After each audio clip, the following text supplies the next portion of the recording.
dan Radio Roja. Bahwasanya pernikahan itu bukan hanya untuk pajangan, bukan hanya tanpa makna, tapi untuk membangun sebuah rumah tangga yang akan memunculkan sakinah untuk dua belah pihak, untuk laki-laki itu perempuan. Saksikanlah kajian Islam ilmiah di Roja TV dan Radio Roja.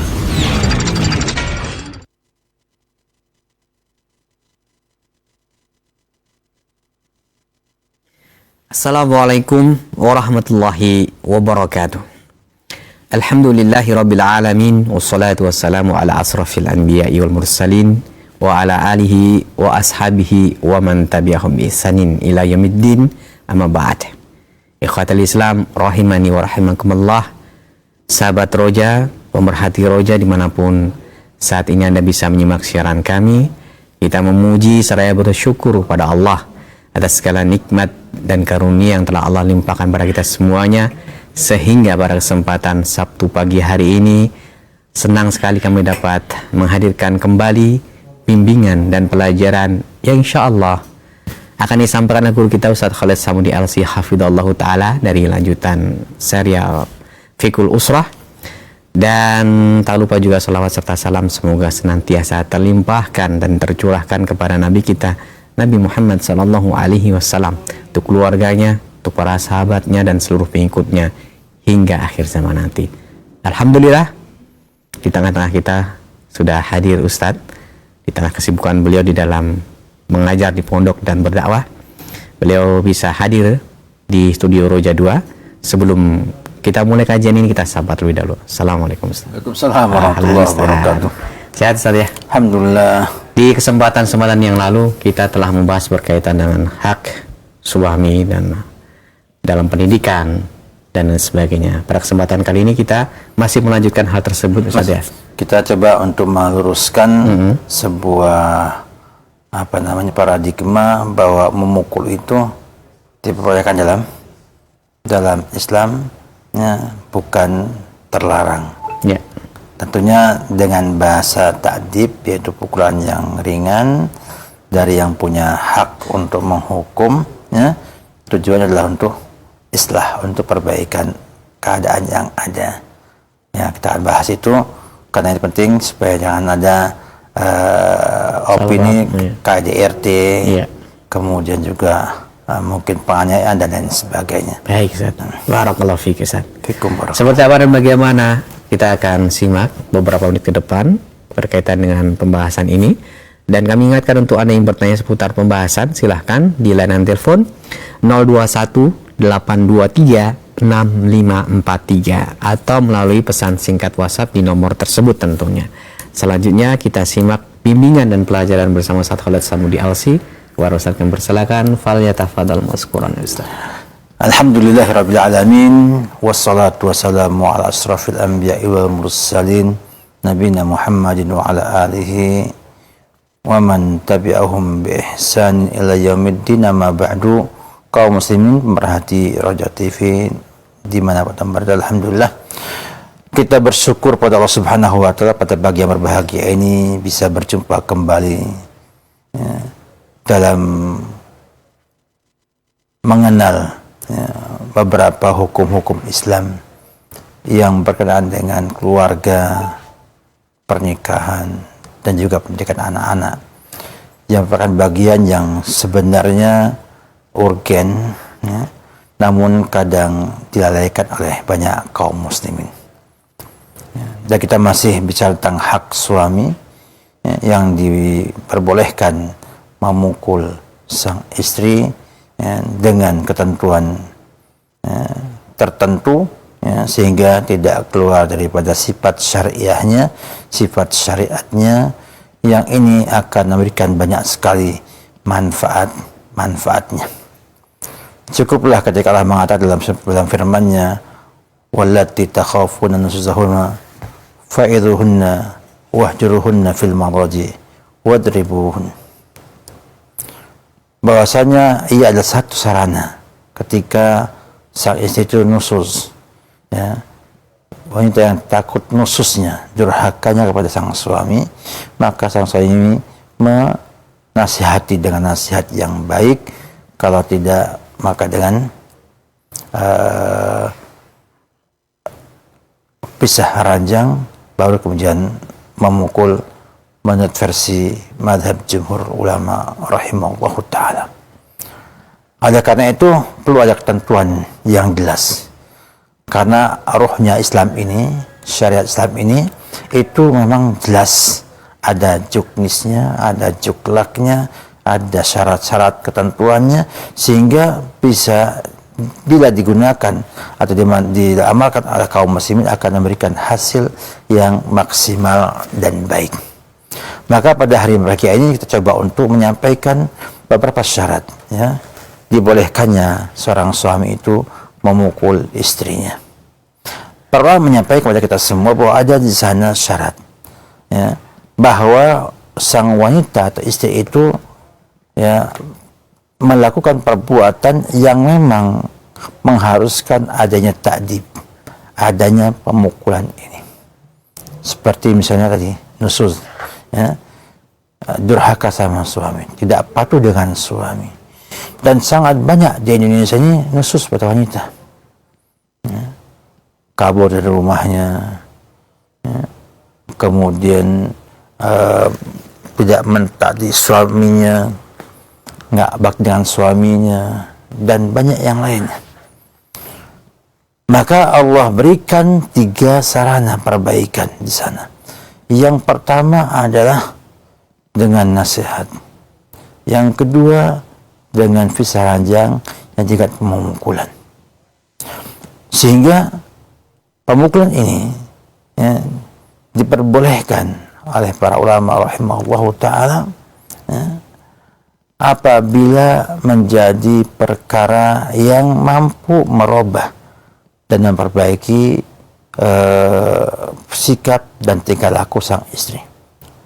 Dengan perbedaan pendapat di antara mereka, dalam versinya jumhur ulama itu dari mazhab Hanafiyah, Malikiyah, sebagian pendapatnya ulama Syafi'iyah, dan juga sebagian pendapatnya ulama Hanabilah. Mereka mengatakan bahwa harus urut, harus dengan nasihat dulu, nggak mempan baru dihajar, dipisah ranjangkan, dan nggak juga berubah baru dipukul. Sehingga pemukulan itu ada di akhir. Namun dalam mazhab Syafi'iyah yang rajih dan juga yang mu'tamad dalam mazhab Hanabilah, ya, itu tidak harus urut, ya. Bisa jadi, ya, memukul itu pertama kali bila dianggap dan dapat dibuat hipotesa atau dalam muqalabatul dzan dan perkiraan yang rajih, perkiraan yang memungkinkan tampaknya peluang untuk baiknya dengan dipukul lebih besar daripada tidak berubahnya, maka boleh langsung memukul sang istri tersebut. Sehingga tidak boleh sembarangan, ya, dengan alasan pelanggaran kita memukul. Ada ketentuan di sana yang mengharuskan kita untuk memukul, dengan pukulan yang ringan, yang tidak melukai atau ghairu mubarrih, ya. Seperti misalnya sang istri itu, ya, membolehkan orang yang tidak disukai oleh suaminya untuk tinggal bertamu di rumahnya, ya, atau yang sejenisnya. Ini juga termasuk hal-hal yang dibolehkan sang suami untuk memukul istri tersebut, ya. Termasuk juga bila ia berhubungan dengan orang yang tidak disukai, dalam artian, ya, munculnya atau menutup pintu untuk adanya selingkuh pun diperbolehkan. Oleh karena itu, ya, syarat pertama ini adalah pada hal-hal yang memang syariat itu membolehkan, ya, adanya ta'dib dengan pukulan tersebut. Yang kedua adalah tidak memukul pada tempat-tempat yang berbahaya, tempat-tempat yang dilarang dipukul, seperti wajah, ya, Yang kalau dalam versinya Imam Asy-Syirazi dalam kitab Muhadzabnya, itu adalah al-mawadi' al-makhufah, ya, menjauhkan diri daripada memukul bagian-bagian berbahaya yang dikhawatirkan akan memberikan pengaruh kesehatan pada yang dipukul tersebut. Mungkin dada, mungkin juga tengkuk, ya, yang itu bila dipukul akan memiliki pengaruh pada kesehatan yang dipukul tersebut, berbahaya, ya. Maka ini pun adalah perkara yang nggak boleh diberikan, ya. Sehingga dengan demikian jelaslah, ya, bahwasanya ada ketentuan yang kedua, yaitu menghindari bagian-bagian yang berbahaya bila dipukul. Nah, dalam hadis ada di antaranya adalah wajah. Wajah tidak boleh dipukul. Apabila seorang itu memukul wajah istrinya, tadi tempeleng, tabok atau tonjok, dipukul, maka dia termasuk penganiayaan dan itu haram hukumnya, terlarang. Sehingga suami walaupun emosi, marah yang susah dikendalikan, berusaha menghindari tangannya mukul istrinya, ya. Kalau nggak mampu nahannya, mungkin ya sebagian ahli psikologi mungkin memberikan solusi dengan apa? Dengan memberikan barang-barang bekas untuk dihancurkan, emosi disimpan di barang-barang bekas yang nggak ada harganya, itu dihancurkan biar emosinya apa? Meluap. Tapi saya nggak setuju, ya. Itu bukan cara yang benar. Itu hanya cara-cara yang hasil penelitian bahwa banyak orang yang marah kalau sudah menumpahkan marahnya, hilang kemarahannya. Ada cara Islam seperti berwudu, ya, kemudian berubah posisi dari berdiri duduk, berdiri berbaring dan sebagainya. Ya. Ini yang kedua adalah demikian, bahwa tidak boleh memukul bagian-bagian berbahaya dalam tubuh. Yang ketiga, ya, memukulnya itu tidak sampai memberikan bekas. Kata Nabi, fadribuhunna ghairu mubarrih, darban ghairu mubarrihin, yaitu pukulan yang tidak sampai membekas, ya. Sebab kalau sampai itu membekas berarti pukulannya keras, ya, bendanya keras sehingga akhirnya membekas, ya. Entah ada bekas sabetan, ya, atau ada bekas cubitan. Yang ini terlarang karena harus ghair mubarrih, tidak sampai melukai atau membekas dalam tubuh yang dipukul tersebut. Sehingga dengan demikian, ya, penggunaan alat pukulnya dan tempat dipukulnya harus yang tidak memberikan bekas. Demikian juga cara mukulnya juga harus diatur supaya tidak sampai membekas. Sehingga kalau dia katakan dia KDRT pun tidak masuk dalam kategori KDRT, baik secara hukum positif ataupun hukum Islam. Karena saya lihat dalam banyak pengalaman, ya, bila ada pemukulan dan tidak ada bekas yang sama sekali, maka tidak bisa dituntut untuk hukuman memukul tersebut karena tidak dalam undang-undang penganiayaan, ya. Jadi Islam sudah ngatur sejak zaman dulu. Mukulnya itu adalah mukul pendidikan, ya. Mukul itu dilakukan dalam rangka, ya, untuk memperkeadaan. Ini syarat yang keempat. Syarat yang keempat adalah memukulnya itu adalah untuk memperbaiki keadaannya sehingga edukatif. Sifat itu edukatif, bukan sifatnya tasyaffi ataupun menumpahkan emosi yang dimiliki.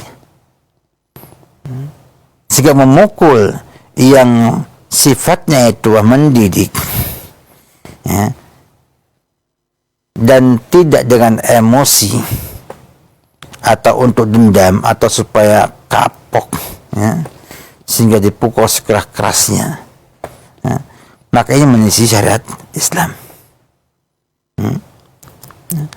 Yang kelima, ya, para ulama berbeda pendapat tentang jumlah pukulan yang diberikan. Ada yang mengatakan dia hanya 10 kali, di bawah 10 kali. Ada yang mengatakan dia itu di bawah hukuman deranya orang yang minum khamr. Ada yang mengatakan bahwa ia itu melihat pada kesalahannya.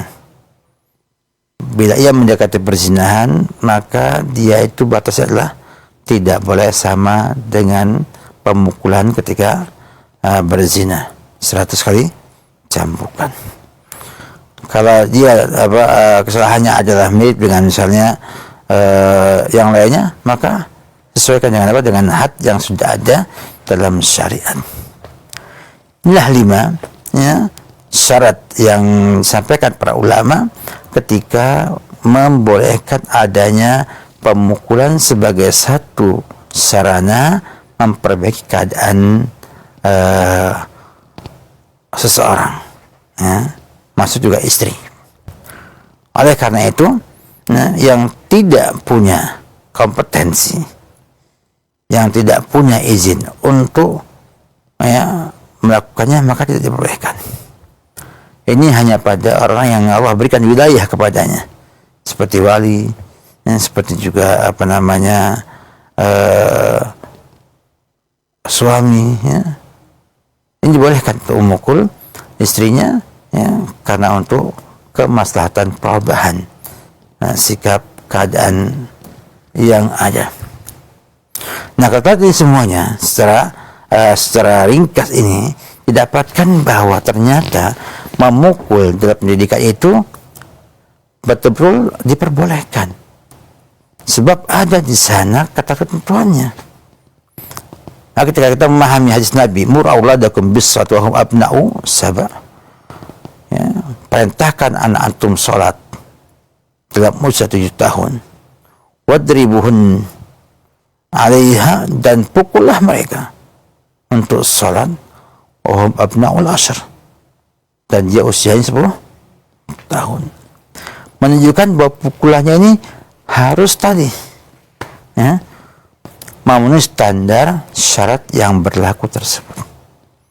Tidak sembarangan memukul, tidak juga ngawur dalam memberikan pemukulan tersebut. Maka dijamalkan, maka tidak akan muncul klausul ataupun tidak menyisi undang-undang KDRT, karena dia bukan KDRT, dan juga bukan penganiayaan karena tidak ada bekas pemukulan, dan tempat-tempat yang dipukul juga hal-hal yang tidak membahayakan sang istri tersebut. Sehingga dengan demikian,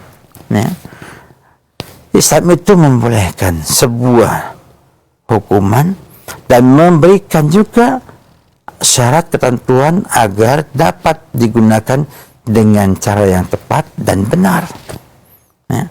Dan ini akan jadi maslahat bagi keluarga ketika ini digunakan sebagai satu dan sarana memperbaiki keadaan istri dan keluarga. Demikianlah, dapatkan bahwa Islam itu sangat luar biasa. Syariatnya itu rinci dan juga bermanfaat, cocok untuk segala tempat dan semua waktu. Inilah nikmat syariat Islam, nikmat yang agung yang hanya diberikan kepada umat Islam. Maka banggalah dengan syariat Islam, banggalah dengan ajaran Islam, dan banggalah dengan agama Islam yang Allah sempurnakan semuanya dan Allah jadikan agama yang Allah ridhai. Mari kita belajar kembali syariat Islam. Lihatlah bagaimana hebatnya, indahnya, lengkapnya syariat Islam dalam memberikan solusi atas semua permasalahan. Semoga bermanfaat. Wabillahi taufiq. Assalamualaikum warahmatullahi alihi wa sahbihi wasallam. Baik, Ustaz. Barakallahu fikum. Fikum barakallah. Jazakallahu khairan. Terima kasih atas pelajaran yang telah disampaikan dan bimbingan yang bermanfaat sekali berkaitan dengan syarat-syarat apa saja yang dibolehkan bagi seorang suami untuk memukul istrinya, khususnya dalam rangka mendidik dan berkeinginan dalam kebaikan. Silakan bagi Anda yang ingin bertanya seputar pembahasan rumah tangga khususnya, Anda bisa bertanya langsung mulai saat ini di 021 823 6543, baik itu via telepon, Anda menghubungi nomor kami, atau melalui pesan singkat WhatsApp di 021 823 6543. Silakan untuk telepon yang pertama. Halo. Halo. Belum terhubung. Kami bacakan dari pesan singkat. Assalamualaikum warahmatullahi wabarakatuh, Ustaz. Assalamualaikum warahmatullahi wabarakatuh. Ustadz, istri kita seorang wanita yang memiliki perasaan yang sensitif. Kadang hanya dengan kata-kata saja selalu ingat dengan apa yang kita ingatkan atau kita nasihatkan. Artinya merasa dimarahin, merasa didolimin dan sedih. Apalagi kalau kita menggunakan tangan. Nah, bagaimana terbaiknya dalam hal ini, Ustaz, untuk mengingatkan istri? Silakan. Iya. Setiap orang berbeda-beda. Makanya Islam itu memberikan beberapa solusi untuk itu. Dengan nasihat yang baik. Ya, kadang manfaatnya lebih. Ya, kadang harus bisa ranjang. Baru merasa kalau ia salah dan memperbaiki. Dan kadang harus dipukul. Ya. Ini Allah sampai pada kita ya, dengan kesempurnaan ilmu Allah Subhanahu wa Ta'ala yang mengetahui tentang tabiat, tentang keadaan manusia dari sebelum mereka ada sampai mereka ada dan sampai mereka nggak ada nanti. Sehingga inilah yang paling tepat untuk kita amalkan ketika kita melihat pelanggaran pada istri kita. Ketika Anda melihat bahwa istri Anda adalah orang yang sensitif, ya, artinya mudah untuk diomongi, maka omongi. Ya, pahamkan dia akan kesalahannya, ya, dan ajaknya untuk merubah kesalahan tersebut. Bukan hanya nasihat, ittaqillah, bertakwa kamu sama Allah. Tidak, bahkan kalau perlu nasihatnya sampai menjelaskan kepada dia bahaya yang ia mungkin terjadi akibat perbuatan yang dia lakukan tersebut, baik di dunia maupun di akhirat nanti, sampai ia merasa dia salah. Karena biasanya orang yang tidak merasa salah itu kalau dia omongin, dinasihati, itu merasa dizalimi. Nah, itu pada anak-anak kita zaman sekarang ini. Ya. Mereka itu kalau tidak dipahamkan mereka salah, mereka akan bapak zalim pada saya, semena-mena, ya, diktator dan lain sebagainya. Padahal dia salah dia. Maka akhirnya sang suami saat ini harus banyak belajar, ya. Bahkan kalau perlu, ya, belajar storytelling, ya, gimana ngomong yang benar, ngomong yang tepat, ya. Gak hanya para dai, gak hanya para pembaca berita di televisi yang belajar tentang cara berkomunikasi yang baik. Sehingga ketika ada orang yang peka dengan omongan, dia omongkan, ya, supaya nggak tersinggung, dijelaskan kesalahannya. Itu salah nggak? Pokoknya nggak salah. Lihat dulu, kenapa nggak salah? Ya, kadang-kadang kita perlu moderat, dalam artian bahwa kita perlu musyawarah. Sudah salah pun dia kesalahannya. Kalau enggak, dia merasa dirinya dizalimi oleh suaminya. Dan ketika ia merasa zalim, maka ia akan ingat terus sepanjang masa. Nah, perempuan punya kelebihan, yaitu kalau sudah diganggu sekali atau merasa dizalimi oleh seseorang, suaminya atau yang lainnya, ia susah melupakannya sampai akhir hidupnya. Dan kadang jadikan sebagai sebuah acuan dalam ia menyikapi suaminya nanti. Nah, maka kalau semacam bahwa nasihat itu kadang-kadang harus menjelaskan juga. Ya, oh salahnya di sini, kamu itu ini tidak bakti, ini namanya durhaka sama suami. Ya. Kalau sudah paham, sampaikan. Kalau sudah paham ini durhaka, hati-hati dosanya, hati-hati ancamannya, gitu. Kemudian diajak untuk berubah. Ini semua dalam bentuk mau'idhah tadi. Sehingga dia bisa kemudian mengamalkan itu semua dan merubah sikap yang ada. Nah, saya sekarang orang itu dituntun. Dari mulai mengetahui kesalahannya sampai merubah kesalahannya itu kadang harus dituntun. Ya, mungkin karena jarang menggunakan pikirannya, akhirnya apa? Akhirnya tidak punya keluasan cakra pandangannya, sehingga memandangnya sebagaimana anak kecil yang harus dibimbing dari awal sampai akhir. Jadi jangan demikian. Jangan sampai Anda beranggapan bahwa cukup dengan ngomong kamu salah karena gini, karena mengisi Quran dan Sunnah. Cukup? Belum. Bahkan banyak orang yang kalau kita sampaikan dalil, dia malah bantah dalil tersebut. Nah, makanya kata Khalifah Ali bin Abi Thalib, hadits nasa biqadri uqulihim. Ngomong maksudnya dengan kadar akalnya dia. Atuhibbuna an yukadzdzab Allah rasuluhu, kamu senang ya Allah Rasulnya didustakan oleh mereka.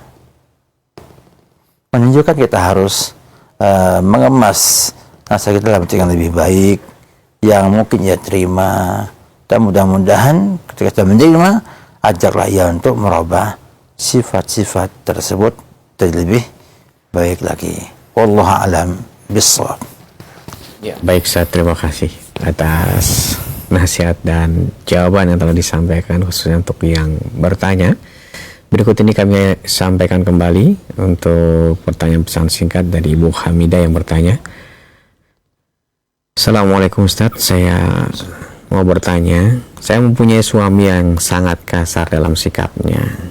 Bicaranya kalau marah mata melotot. Sampai suatu saat saya mengetahui kalau suami saya telah melakukan perbuatan zina bertahun-tahun. Baru ini kebongkar. Dan saya sangat sakit, perasaan seperti dikhianatin dan ingin pisah. Tapi anak saya menangisi apa yang sudah keputusan yang saya lakukan. Nah, bagaimana berkaitan dengan hal ini? Ustaz, silakan. Permasalahan yang dihadapi ini, memang terkadang muncul sikap kasar itu muncul ketika kekecewaan ada pada seseorang, atau ia merasa bahwa istrinya ini sudah nggak layak dicintai atau yang lain sebagainya, atau juga untuk menutupi aib. Karena kalau ia kemudian tidak marah-marah, tidak emosional, khawatirnya istrinya akan tahu keadaan yang sesungguhnya pada dirinya. Dan alhamdulillah, saudari Allah mudahkan untuk mengetahuinya sehingga bisa mengambil sikap yang baik. Oleh karena itu, hendaknya seorang wanita ketika demikian kondisinya, suaminya berselingkuh dengan wanita lain, dan maka harus pertama menenangkan pikirannya, tenangkan jiwanya, katakan qadarallahu wa ma syaa fa'al. Ini semua dengan takdir Allah Subhanahu wa taala.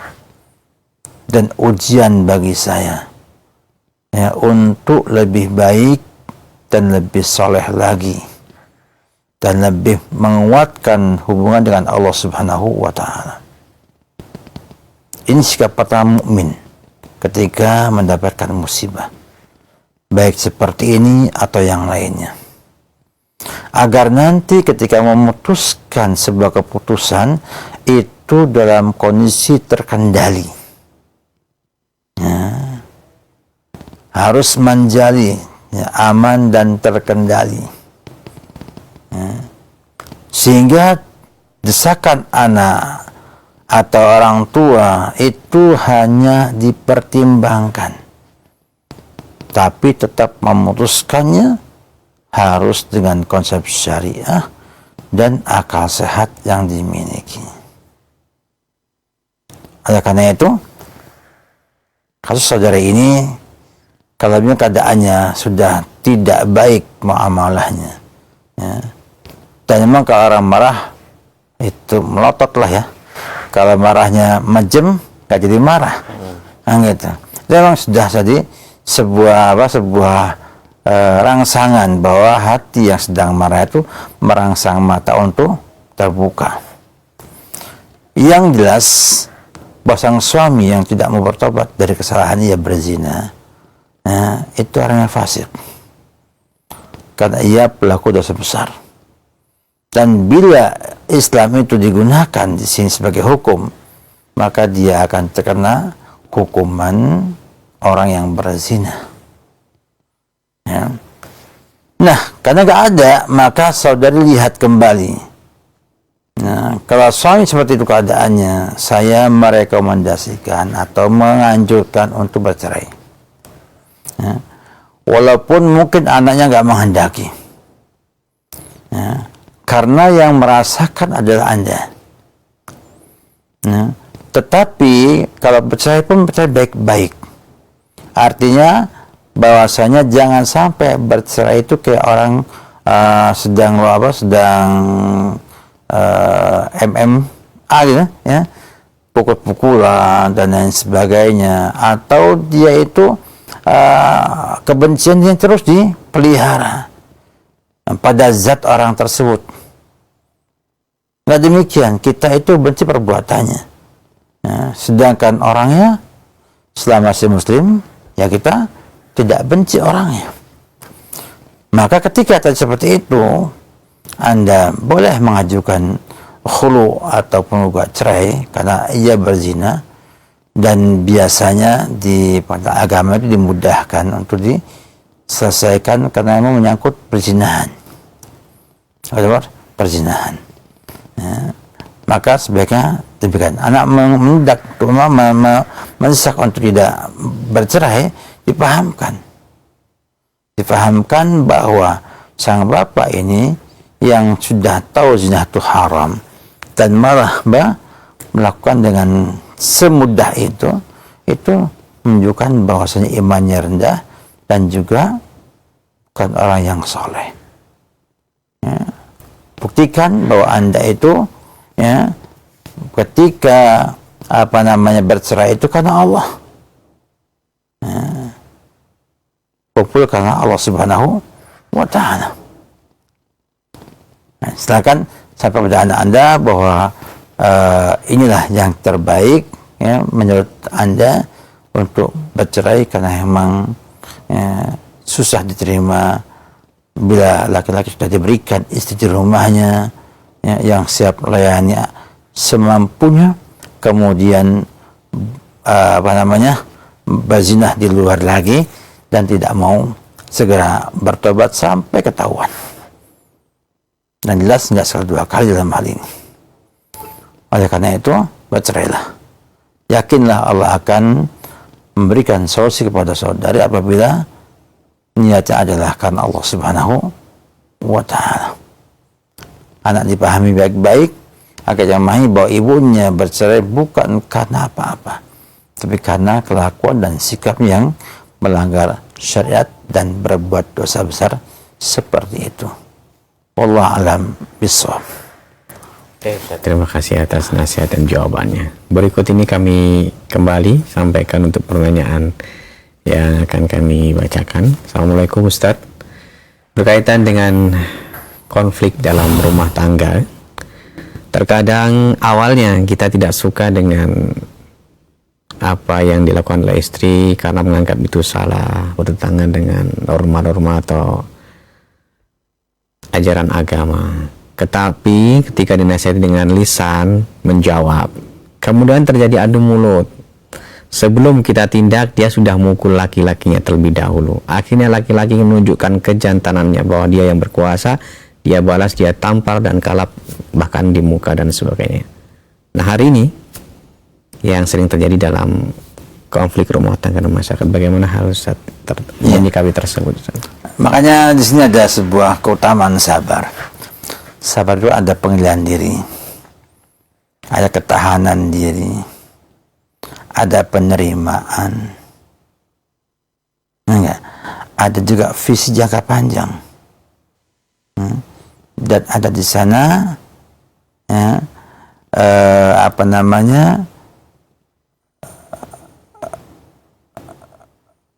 keredoan, atau ketenangan jiwa.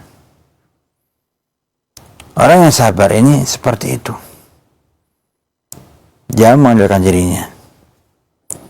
Dipukul oleh istrinya itu tidak harus membalas dengan pukulan. Ya, dia tahan. Dia tahan. Kemudian, ya, kalau sudah nggak tahan, gampang aja diceraikan, selesai. Tanpa emosi. Memang berat ya, memang berat. Memang kan Islam itu menghendaki keputusan kita itu tanpa emosi yang negatif. Ya, jangan sampai karena emosi yang negatif ini kita malah menzalimi lebih berat lagi. Sekarang kira-kira tamparan istri dengan tamparan suami mana lebih keras? Ya, susah distandarkan, ya. Tidak mampu kita memukul, balas mukul bisa sama, setara, nggak bisa. Maka kalau dia memukul, jangan dipukul.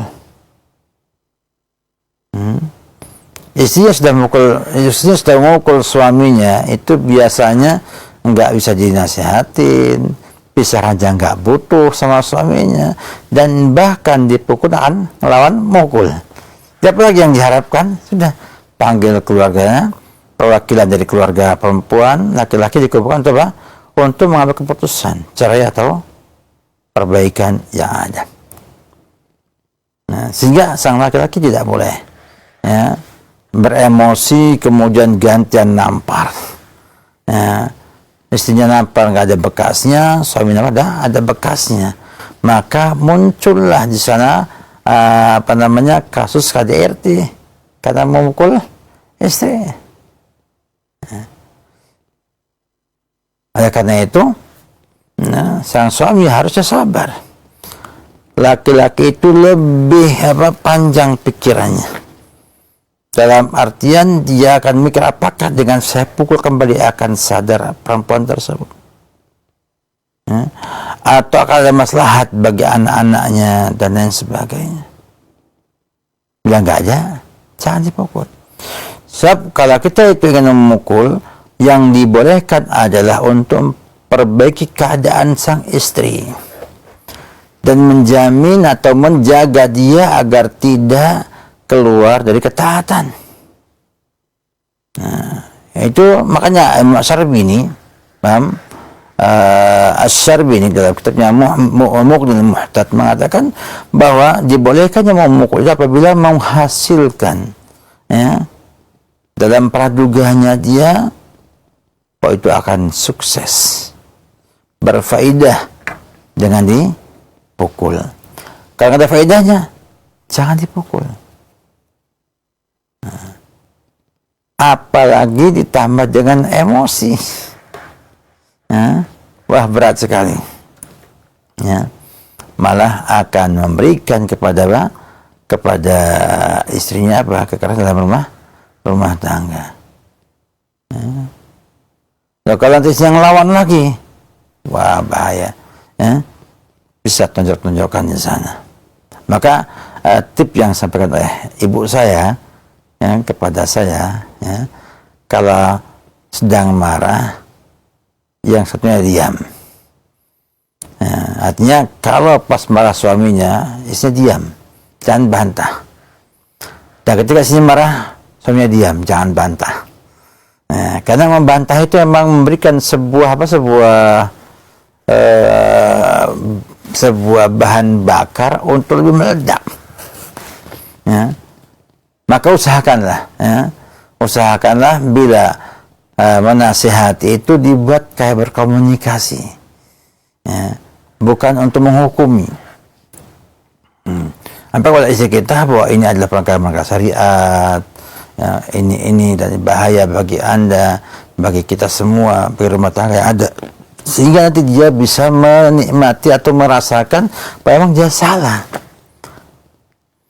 Nah, aku sampaikannya adalah kasus di mana sang istri nggak merasa salah. Ketika sampai kesalahannya dia marah-marah. Ya. Nah, maka sang suami harus melihat bila ternyata istrinya adalah orang yang gampang tersinggung seperti ini, maka hendaknya ia berusaha untuk mungkin keliling-keliling dulu lah. Ya. Keliling dulu, ngomongnya sampai pada tahapan terakhir nembak dia. Ya. Ini banyak dipakai di daerah Jogja dan daerah Solo. Ya, ketika kita mau marah orang, kadang kita hanya nyindir dikit-dikit, baru terakhir menyampaikan kepada dia apa kesalahan yang dimiliki tersebut, sehingga tidak ada bagi setan untuk peluang untuk membuat dia marah-marah sebelum menerima nasihat tersebut. Makanya ada fikih nasihat, ada di sana yang harus dilihat ketika menasihati orang lain. Jangan sampai kita menasihati malah bertambah parah keadaannya kayak sekarang ini, ya. Pengen nasihati supaya sadar, malah ya, melampaui batas dengan memukul sang suami. Sang suami pun demikian juga, karena ingin membalas, membuktikan bahwa dia adalah laki-laki yang punya jiwa pemimpin, pukul lagi. Ya. Sampai nggak terima lagi nanti. Ya. Enak saja, ini KDRT, maka balas mukul lagi, habislah dunia.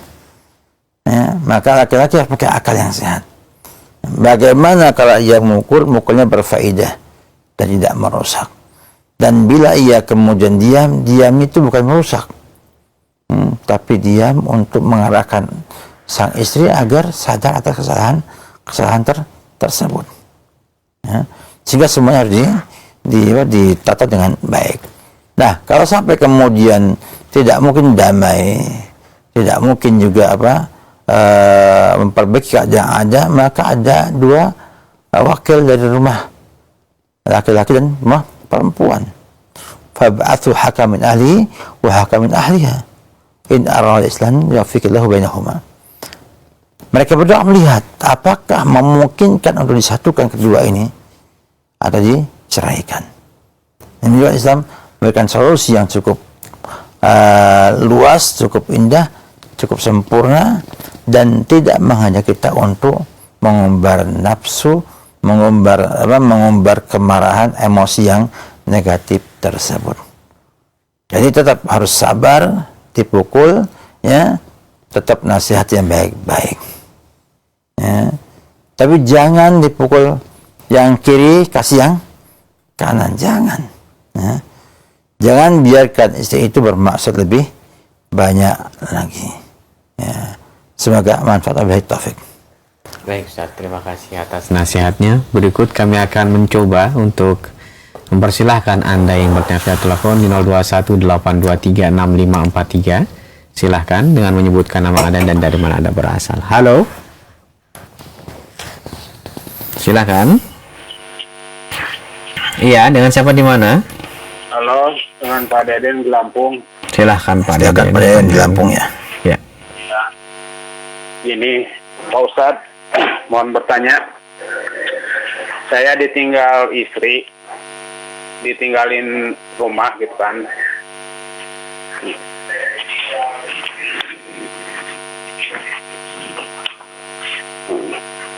Jadi istri itu, anak tuh menjelasin masalah urusan riba. Jadi istri itu menjelasin urusan riba. Nah, udah berulang-ulang kali, terus tahun yang lalu gitu. Nah, dia kayaknya kurang nerima, dia lah pergi dari rumah Pak Ustadz gitu. Nah diajak kembali, dia nggak mau lagi pulang ke rumah. Nah ini saya minta solusinya, ini harusnya bagaimana gitu. Baik Bapak, cukup Ya, iya. Allah. Ya. Terima kasih Bapak atas pertanyaannya. Iya. Bila dalam menghadapi seperti ini, maka kita harus diurut dulu Bang, akar masalahnya apa. Ya, enggak. Apakah masalah adalah ketika menyampaikan riba itu dengan cara yang baik, dia memahaminya, atau dia memahaminya itu adalah sesuatu yang memojokkan dia, marahi dia, ya, sehingga ia emosi dan nggak terima di nasihat seperti itu. Maka kalau demikian keadaannya, maka Anda mengalah untuk menjelaskannya kepada istri bahwasanya ini dalam rangka untuk maslahat bersama, bukan untuk saya. Ya. Jadi di sini ada sebuah permasalahan di komunikasi. Tapi kalau dia bukan karena itu, maka dia nggak mau tobat, nggak mau dia itu itu meninggalkan riba, ya, maka saya katakan Anda baiknya yang melepaskan istri Anda. Ya. Sebab hutang ini zaman sekarang itu bisa buat stres. Bukan hanya berhutang, suaminya, anaknya, kerabatnya itu bisa stres akibat seorang itu minjam uang. Ya. Ya, kayak pinjol ya, dan lain sebagainya yang kadang-kadang ya, ribanya itu mengerikan. Dan bila kita tidak mampu membayar, maka kita akan ada debt collector yang akan menyita harta yang kita miliki. Ya. Oleh karena itu, nasihatilah dengan baik-baik bahwa kita nggak perlu kaya-kaya banget, kita perlu cukup hidup aja, ya, sehingga nggak perlulah kita pinjam uang ke tempat-tempat yang ribawi seperti itu. Sampaikan juga tentang bahaya ribawi dan lain sebagainya. Nah, kalau dia kemudian yang kedua itu bukan karena komunikasinya, memang dia nggak mau menyukai riba, ya, maka sebagai suami, pemimpin rumah tangga harus tegas. Nah, jangan sampai kita itu membiarkan istri kita bermaksiat kepada Allah Subhanahu wa Ta'ala. Dan ancaman riba cukup luar biasa besarnya. Ya. Fa'lanu biharbi minallah rasulihi. Ia telah mengiklankan perang dengan Allah dan Rasulnya. Ya. Oleh karena itu, ya, kalau emang yang kedua kondisinya, maka hendaknya saudara menceraikannya saja. Alhamdulillah banyak wanita yang baik-baik, ya, yang bisa menjadi pasangan hidup kita bila sudah menceraikan istri tersebut. Ya. Ya. Jangan sampai, ya, suami kalah dalam menegakkan kebenaran di dalam rumah tangga kita. Ya, ini mungkin dari Allah alam bisawab. Baik Ustaz, terima kasih atas nasihatnya, dan kembali kami mempersilahkan untuk Anda yang ingin bertanya, baik itu via telepon maupun pesan singkat. Untuk telepon yang kedua, kami persilahkan. Halo? Silahkan. Halo? Halo, assalamualaikum. Waalaikumsalam warahmatullahi wabarakatuh. Dengan Ibu siapa ini? Di mana? Ibu Yanti, Pak, di Kemayoran. Silahkan Ibu Yanti pertanyaannya. Ya.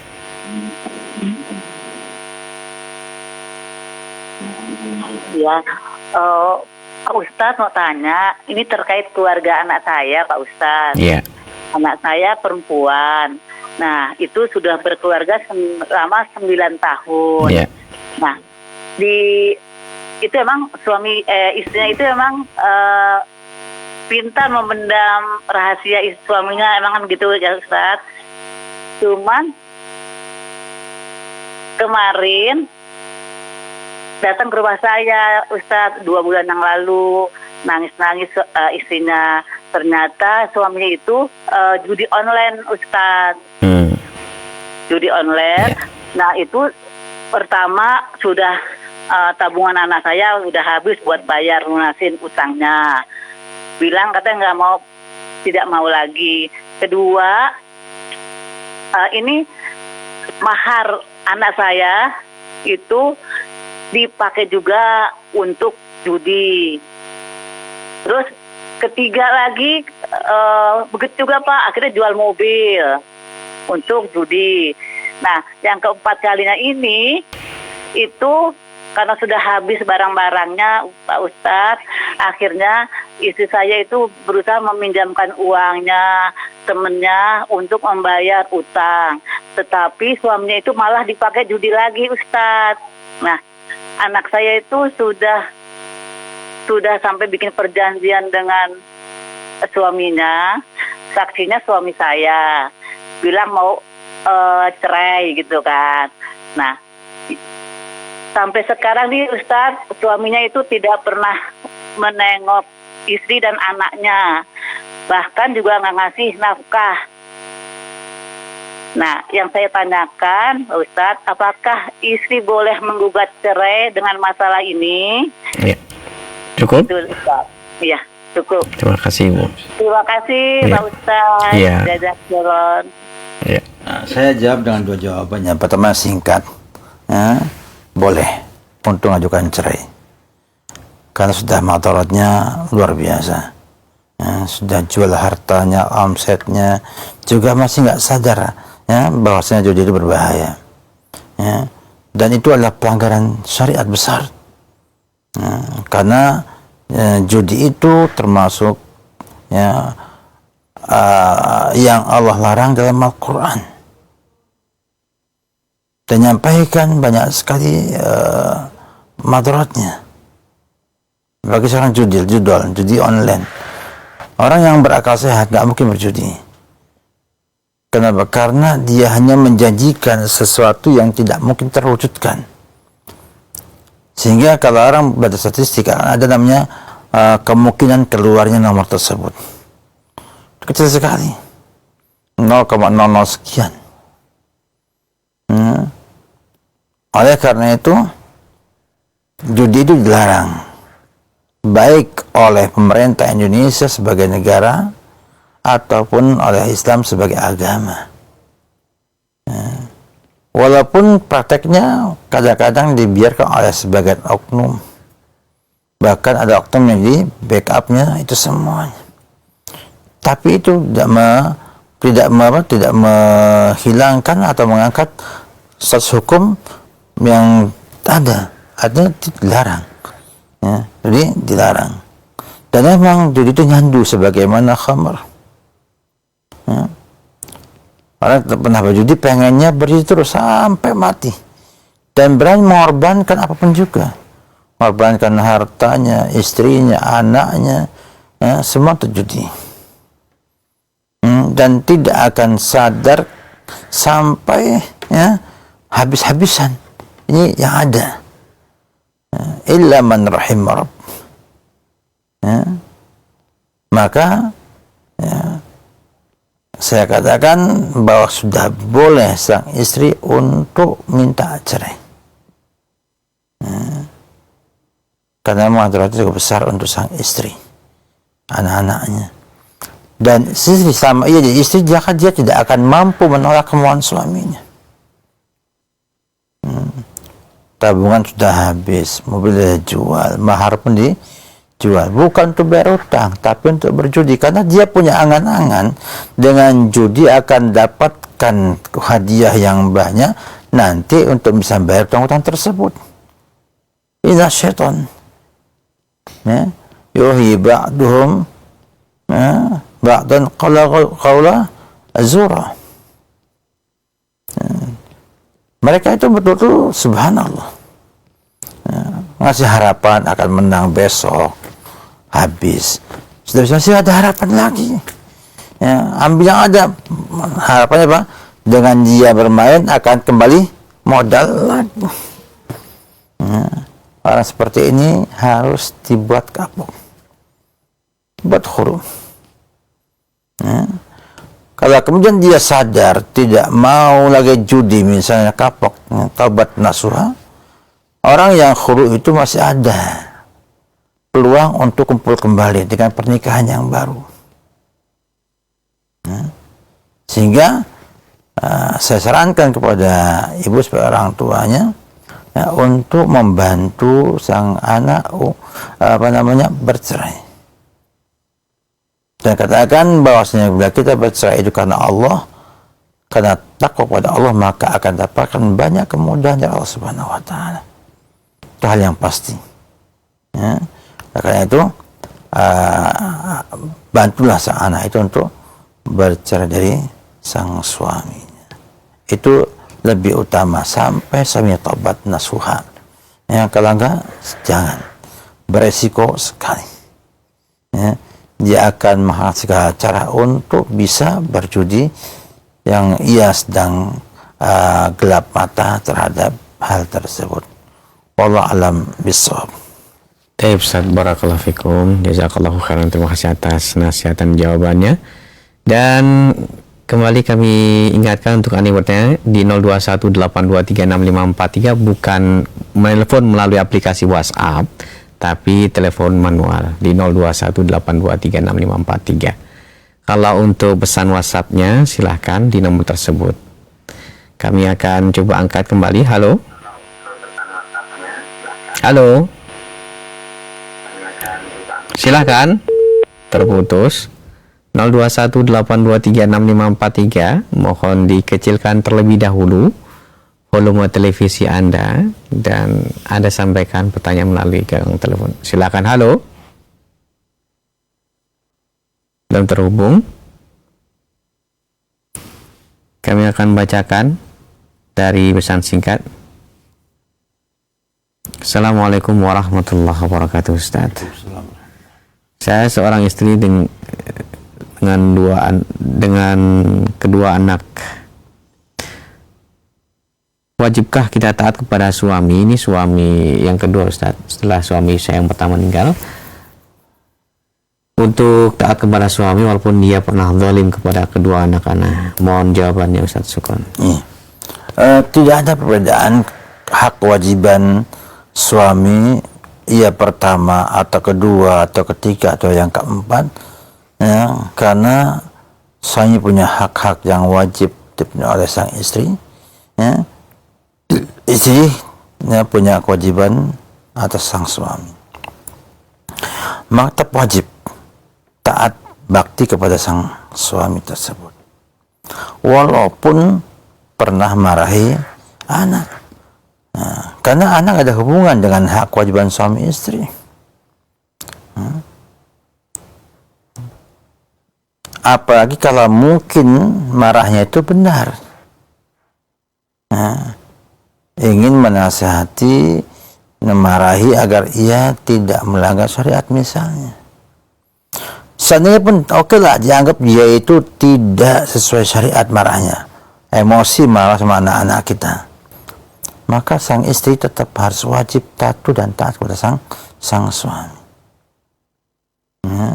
Jangan sampai kezaliman suami kepada sang anak itu membuat sang ibu durhaka pada sang suami. Dibedakan ya antara hubungan suami istri punya hak dan kewajiban yang harus dinaikkan dan tidak gugur kewajiban tersebut dengan sebab kezaliman sang bapak, sang suami terhadap anak-anak kita. Tetap ibu punya kewajiban untuk berbakti kepada sang suami. Dasarnya adalah bahwa Allah Subhanahu wa taala ketika memerintahkan sang istri untuk taat sama suaminya itu tidak dibatasi, ya, pada suami yang tidak berbuat zalim.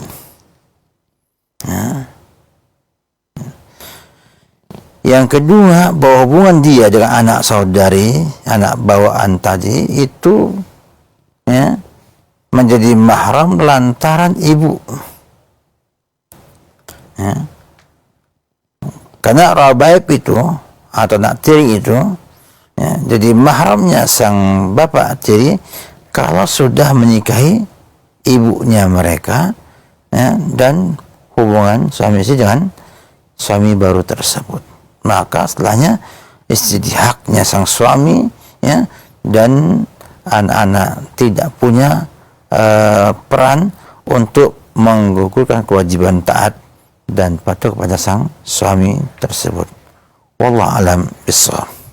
Ustaz, barakallahu fikum wa jazakallahu khairan. Terima kasih atas jawabannya. Silahkan kami buka kembali 0218236543, baik itu via pesan singkat WhatsApp maupun telepon. Halo.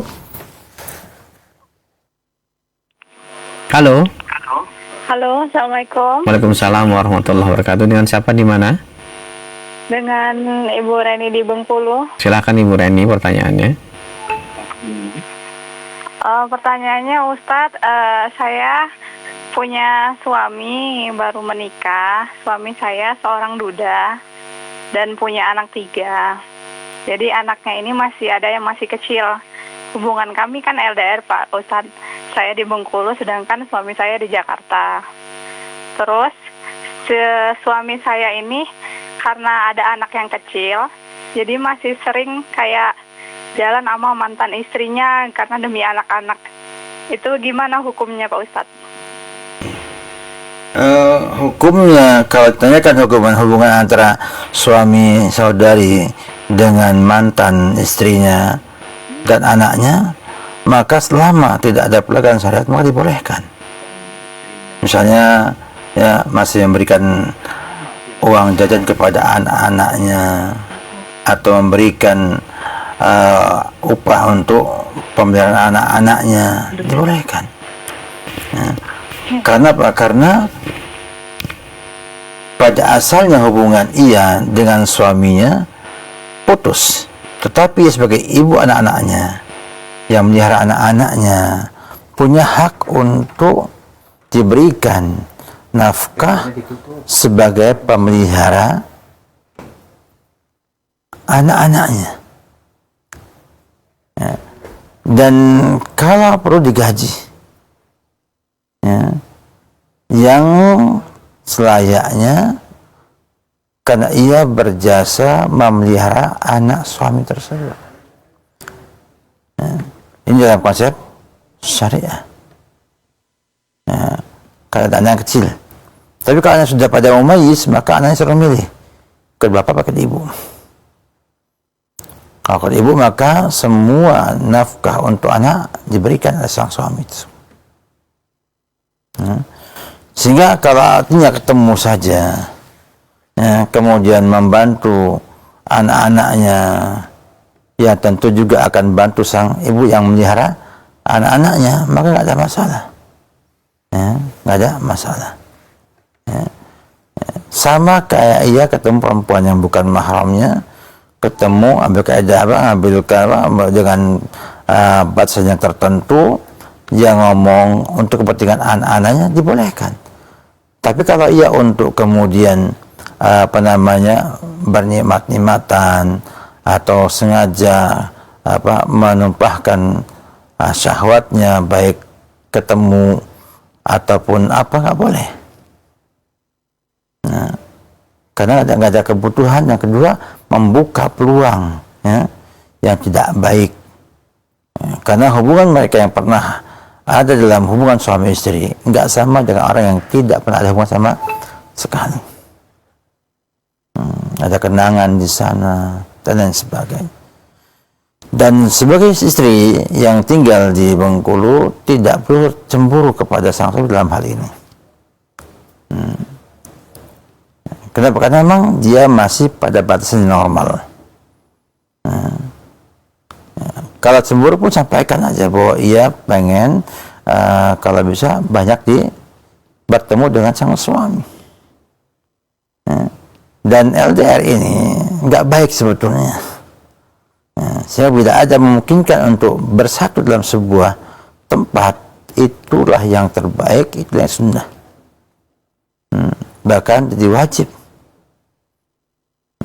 Maka subhanallah, ya, saya melihat zaman sekarang LDR biasa-biasa aja, nggak ada yang nggak ada yang luar biasa ya, padahal luar biasa sekali beratnya. Ya. Sang istri nggak bisa menunaikan hak-hak suami dengan benar, dengan bagus. Bukan juga sang suami tidak mampu menunaikan hak istri dengan baik. Padahal rumah tangga dibuat bukan untuk hidup bersama, tapi untuk meraih kebahagiaan dan kenyamanan, ya, cinta dan kasih sayang. Bukan untuk tinggal bersama atau hanya punya status pernikahan yang ada. Pihak misalnya nafkah batin, nafkah pendidikan istri, belum lagi pengawasan dan penjagaan istri. Ini semua kan tidak mungkin diwujudkan dengan mudah ketika berpisah jauh. Maka bila tidak ada udzur di sana, tidak ada halangan di sana, maka saya minta ada yang mengalah untuk tinggal bersama di sana. Ya, ada yang ngalah, kalau nggak bisa ada yang ngalah. Ya. Sehingga nanti akan adanya sakinah, mawaddah, rahmah yang Allah katakan dalam surat Ar-Rum, ya. Wa min ayatihi an khalaqalakum min anfusikum azwaja litaskunu ilaiha wa ja'ala bainakum mawaddatan wa rahmah. Artinya di sini akan ada saling mengisi, saling menasihati, saling tukar perasaan, tukar pikiran. Ini kan akan susah kalau kemudian berpisah cukup jauh seperti ini. Maka saya pada ukhti sebuah nasihat, mengalah untuk bisa bersama suami agar nanti bisa memelihara anak-anak suami tersebut.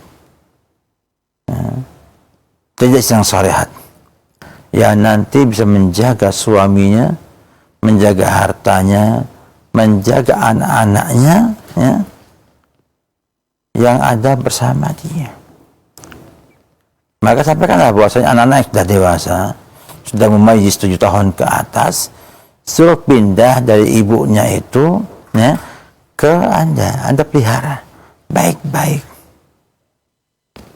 Yang kecilnya kalau sudah sampai memayyiz 7 tahun juga diminta untuk pindah kepada bapaknya, sehingga memudahkan komunikasi, memudahkan juga hubungan. Ya. Dan ini yang ingin Allah Subhanahu wa ta'ala dengan adanya mawaddah wa rahmah dalam sebuah rumah tangga. Ya. Maka ya, sebaiknya berkumpul bersama bila tidak ada sebuah halangan yang luar biasa, ya, dan tidak bisa dijerobah untuk itu. Wallahu a'lam bishawab. Baik Ustaz, pertanyaan terakhir sebelum disampaikan ihtitam dari seorang ibu di Bogor. Assalamualaikum Ustaz, mau bertanya hukumnya kalau suami tidak mau sholat. Kalau saya minta cerai, anak-anak masih pada kecil, padahal anak-anak pada mondok, tapi ayahnya tidak mau sholat pisan. Bisa dihitung jari selama 22 tahun pernikahan saya berumah tangga, suami saya sholat paling beberapa kali. Mohon solusinya Ustaz, bukan untuk membuka aib suami, saya mau ada solusinya Ustaz, silakan. Dakwahilah, ajaklah dia untuk kumpul dengan komunitas orang yang sholat. Karena orang Indonesia ini lebih mudah terpengaruh oleh lingkungannya ketimbang dengan teori dan penjelasan. Ajak suami ketemu dengan orang yang soleh, untuk ketemu, ya, untuk kemudian menghilangkan syubhat dan syahwat yang dimilikinya, sehingga ia mau sholat.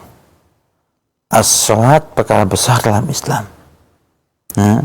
Dan bila nggak pernah sholat dan mengingkari sholat, bisa jadi keluar dari agama Islam. Dan bila orang itu sudah keluar dari Islam, maka pernikahannya pun berpisah. Maka saya sama dia bahwa sholat itu bukan hal yang ringan. Takutnya karena dia tidak dibina orang tuanya dengan agama sama sekali, akhirnya mereka mengentekan sholatnya dan menganggap itu hal kewajiban rutin yang bisa ditinggalkan. Ini nggak benar. Ya, dan bila kemudian sudah didakwahi kau juga tidak mau ada perubahan, maka mintalah bercerai dari suami yang tidak mau sholat. Ya, Wabillahi taufik. Ikhwati fillah, sebagai penutup kita ucapkan syukur, terima kasih kepada teman-teman di Roja Studio Roja 2 dan juga kepada teman-teman pemirsa, pendengar yang terlibat dalam acara kita ini. Bahkan juga para mas'ul, para pengurus, bahkan juga para donatur yang tidak segan-segannya untuk memberikan donasinya agar lebih mudah tersebar dakwah ini ke pelosok Nusantara ini. Dan juga mungkin ada channel-channel yang membantu penyebaran dakwah di mana kita ucapkan jazakumullahu khairan, dan mohon maaf atas kekurangan yang ada. Yang jelas Islam itu adalah agama yang indah dan lengkap. Siapa yang belajar, terus belajar, akan dapatkan itu semuanya. Semakin dalam kita menyelami syariat Islam, semakin indah Islam itu dipandang mata kita. Banggalah sebagai muslim yang punya syariat yang luar biasa ini. Semoga manfaat. Wabillahi taufik. Wassalamualaikum warahmatullahi wasallam. Barakallahu fikum Ustaz. Jazakallahu khairan. Terima kasih kami ucapkan atas kesediaannya Ustaz untuk datang atau hadir di studio kami di kesempatan pagi menjelang siang hari ini. Semoga Allah senantiasa memberkahi Ustaz, melimpahkan kesehatan, dan kembali kita bisa mengambil ilmu di kesempatan Sabtu pagi yang akan datang.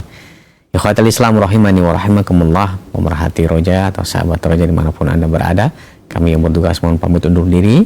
Subhanakallahumma bihamdika asyhadu an la ilaha illa anta astaghfiruka wa atubu ilaik. Wassalamualaikum warahmatullahi wabarakatuh.